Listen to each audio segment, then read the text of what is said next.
Light Talk episode 2.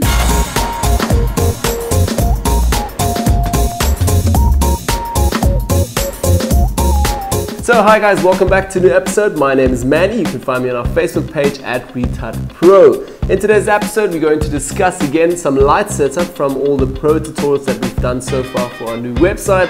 Let me get also right into it. First of all, today we're going to work again with the beauty dish like we did last time, but this time we're going to work just with the beauty dish, so literally just one light. A silver reflected beauty dish as well. We have a bit of diffusion material here, which you can basically place on top of this beauty dish. Okay, I need 2 hands for that. Anyway, so today we used just this light, and we also didn't work with our big Elinchrom strobes. We just worked with a small Quadra range. So basically these are very handy. You can move around quickly with them. Yeah, you can either put them also on a stand, or your assistant can just hold the light and move around quickly. I really love working with these lights. They're pretty cool, awesome. Alright, then as well, let's talk a little bit about just the lights. First of all, again, I will also put in a video here so you guys can actually see the little bit of a behind the scenes. Me working there with the assistant, and we work the beauty dish just up and down a little bit, and you obviously can walk around. So that's cool having an assistant holding the light. So then again, for the first shot, as you guys can see here, it's pretty bright in the background already, and we also have reflections in the guy's glasses, and we have a really nice pumping light on his skin. So first of all, I really love the bright light, because I shoot a little bit brighter sometimes, and then I can take it down a little bit in camera raw. But I love the exposure on his overall skin. I didn't like the background at all. The wall was just too bright, and I didn't like the reflection. So first of all, what I could also do is just tell my assistant to move the beauty dish just literally like 5 centimeters higher, so it's on top of him. Not too high, you don't want to get too much shadow underneath. So literally just a little bit up. Okay, that will remove the reflection. And then as well, I could also tell my model to move with the bench. You can obviously see he's sitting here on a bench. Move the bench like literally just a meter to the front, so he's going a little bit away from the wall, which would first of all make the wall a little bit darker, because all of the light fall off.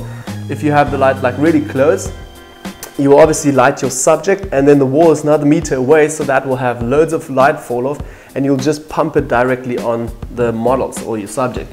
So that, obviously I could have done that, move the model away, have a nice dark background, or just a little bit of detail on the background. There will still be a little bit of light, but a really moody, cool image, just putting the main focus on your subject again. Then as well, let's also talk a little bit about the shutter speed and my camera settings. I've actually shot again with f-stop 10 to 11, so f-stop for that. Then as well, shutter speed 160th to 200, and as well ISO 100. The Quadra light was almost a medium power, most probably at 200 watts per second, so it's not too strong, a medium power somewhere around there. Yeah, and then I normally don't adjust too much the power settings up and down. I normally just tell my assistant to move maybe like half a meter, or literally just a small step back, and yeah, work like that. Also, I didn't use a diffusion material for that now. I just used it straight like this because I wanted the hard pumping light on him. But if you wanted to have a bit of a softer light, either you can work with a bigger softbox or umbrella or something to make it really nice and soft. That will also affect the wall and make it really nice soft, but you won't get that pumping light on your subject. It will all look a bit flat, just straight from the front. Then as well, just a diffusing material on the beauty dish would actually also give, yeah, you could get away with that, getting it a bit softer. Alright, let's talk about the second image as well. I told the model to just relax, get into the zone a little bit, and just be like the skater dude. Sit against the wall and relax a little bit. Again, I was shooting with the beauty dish. I literally told my assistant to just come a bit closer and also not go too high. I don't want to have the light coming from the top. Literally a little bit of light on the wall, fall off, and then onto the subject. Again, no diffusing material. I wanted this pumping light, so it's a bit more dramatic. Yeah, and that was basically again the shot 2 already. Then obviously through retouching, just added a bit more brown, and then also added a bit more color again into it, and retouched quite a lot of things. You can also find this pro tutorial on our website. Yeah, and basically got away just with using one light again. Yeah, so that's also all for our quick light talk today. So I hope you guys do like these episodes. Please give me a thumbs up if you want to see more of those.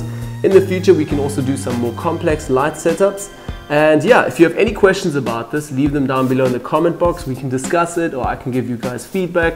And yeah, I've seen that the first light talk went pretty successful. Actually, it was pretty good. We got a lot of responses and a lot of thumbs up. So thanks for that as well. Yeah, that's all from me. Hope you enjoy your weekend, and I'll see you guys all on Monday for a new Photoshop tutorial. Bye bye guys.